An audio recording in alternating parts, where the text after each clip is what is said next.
Hi, I'm David Katzmeyer, Senior Editor with CNET, and I'm sitting next to the LG 47le8500. This is one of two screen sizes in the 8500 series. There's also a 55-incher, and this review will apply to both. This is LG's second from highest end LCD TV for 2010, and it really has plenty of features and a whole bunch of picture quality to talk about. We'll get to that in a second. First off, I'd like to call your attention to styling of this TV. One of the highlights is this one sheet of glass design on the front here. It basically makes it look like the TV is pretty much a single piece, even when viewed from the side, which is a pretty slick look.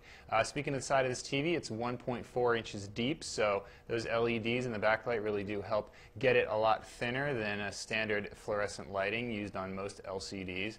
The swivel stand on this TV is actually a little squared off compared to most, and that's a nice little touch. There's also a glass base, so all in all, it's one of the slicker looking models on the market. The feature set on this TV is extensive. It begins with the interactivity, which includes Netflix, Vudu on demand, YouTube, Google's Picasa feature, as well as a whole host of others headed up by Yahoo Widgets. So all things considered, this TV has plenty of video streaming and a good deal of widget functionality, which includes stuff like weather, stock ticker information, sports, that sort of thing.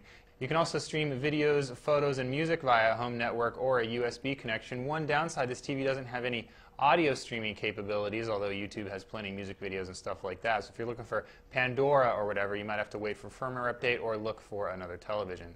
The picture affecting features on this TV are extensive, as we'd expect from LG. You turn on the TV, you can go into the menu and play around with a lot of different features. There's a 10-point IRE system for calibrating the color temperature. There's also new gamma points this year, as well as the ability to play around with the color management system. So all things considered, there are plenty of tweaks on this TV. There's also two THX modes. You can't adjust those without a special code, but there's a day mode and a night mode from THX, so that's a new feature for this year in addition to the standard array of picture presets.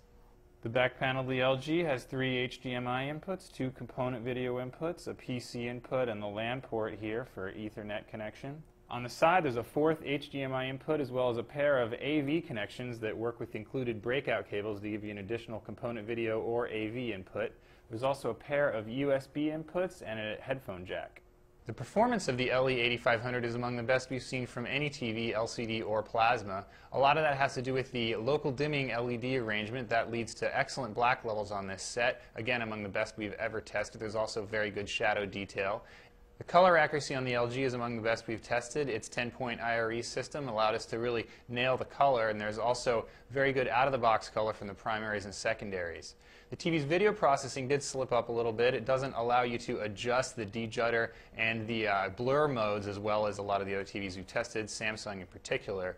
The TV also has relatively poor bright room performance, so when you have reflections or bright objects in the room, the TV's screen doesn't do a very good job of attenuating those.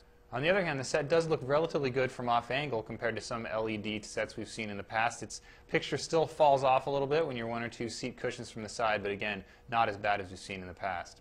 All told, the LG LE8500 is one of the best performing TVs we've tested in 2010. That's a quick look at the LG LE8500, and I'm David Katzmeyer.